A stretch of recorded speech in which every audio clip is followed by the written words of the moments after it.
Human mipirma si Pangulong Ferdinand Bongbong Marcos Jr. sa Republic Act 11953, giwala ang mga utang sa tanan nga mga mag-uma nga nakaangkon og yuta pinaagi sa Department of Agrarian Reform nga wala pa makabayad. Matud pa ni Danny Pilar, ang paruwan sa Department of Agrarian Reform, ang DAR adunay activity karong bulan sa Oktubre alang sa pagpangapod-apod sa e-title dito sa Cagayan de Oro City.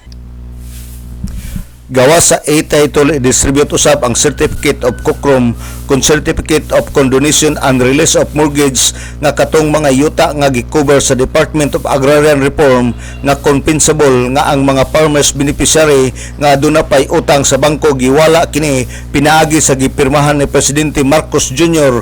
ang Republic Act 11953. Wala na sila utang, no? Ang ilang gipas-an nga mga utang para ibayad sa ilang yuta nga di-award kanila, wala na, no? Appeal na ang state tax, no?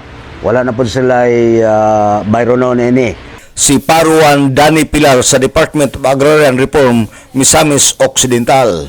Alang sa DXDD Radio Campana, ang radyo sa simbahan, WD45 Dudong Barcaminto, Danag sa Dakbayan.